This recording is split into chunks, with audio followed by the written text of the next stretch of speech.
hello guys नै आं दा nizlaguri स्पटखौ नायनो फैदों जोंहा डिसेम्बरनि 70 थारिखआव ओपनिं जागोन बेनिखायनो जाय बिथांमोना बे निज्ला स्पटखौ बा पिकनिक जाग्रा जायगाखौ नायनो थाखाय रेडि जादोंब्ला फैनानै नायफैनो हागोन 17 थारिखआव ओपनिं जागोन डिसेम्बरनि 17 थारिखआव बेनिखायनो जाय बिथांमोना बे निज्ला स्पटआव पिकनिक जानो 17 थारिखनिफ्रायनो जाफैनो हागोन बा बेरायफैनो हागोन आं नोंथांमोननो भिउखौ देखायलांगासिनो दं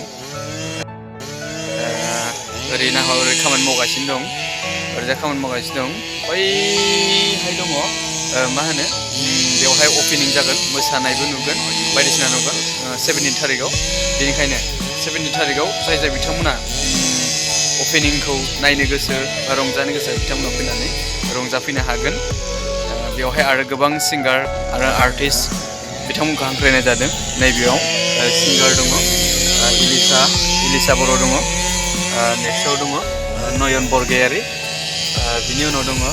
जाम्बुबेन हाथि सार ओमफ्राय दङ बारुन दङ आरो लोगोसे दङ उपसाना बिथांमोनखौ बेवहाय रोजाबगिरि हिसाबै हांख्रायनाय जादों नोंथांमोननो देखायलांगासिनो दं भिउसखौ देखायगासिनो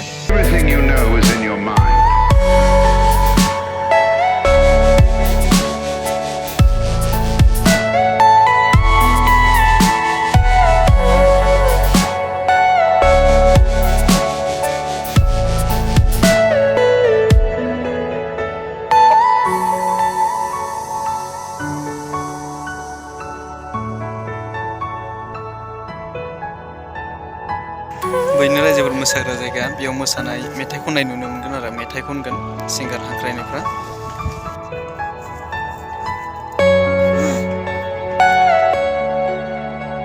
दखान गोजा दे माबाफोर बुंदो बुंनायाथ' एसे नै दाबो दखानाव गासिनो दङ जायाखै गाबोन ओपनिं जागोन नालाय गाबोन ओपनिं औ ओमफ्राय दासो फैहांगासिनो मा जायो ओरै मोजां सोलिगासिनो दं बेफोरो हटेल गोजा ना गासिबो हटेल बे गासिबो 19टा हटेल दङ 19टा मोजाङाथ' जालांगोन ओइ बे मेला बानायगोन बेयाव बायदिसिना गेलेग्रा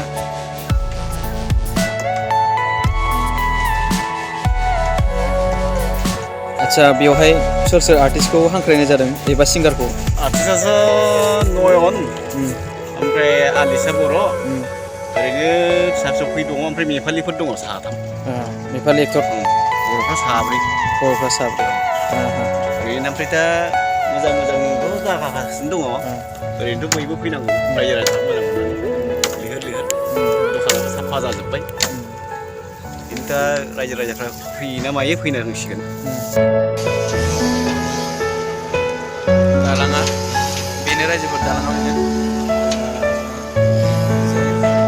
बिराद मोजां साजायगासिनो आरो बानायबावगोन बेयाव खामानि मावगासिनो दं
नोंथांमोनखौ मिजिंथिदों जाहाथे बयबो नायफैयो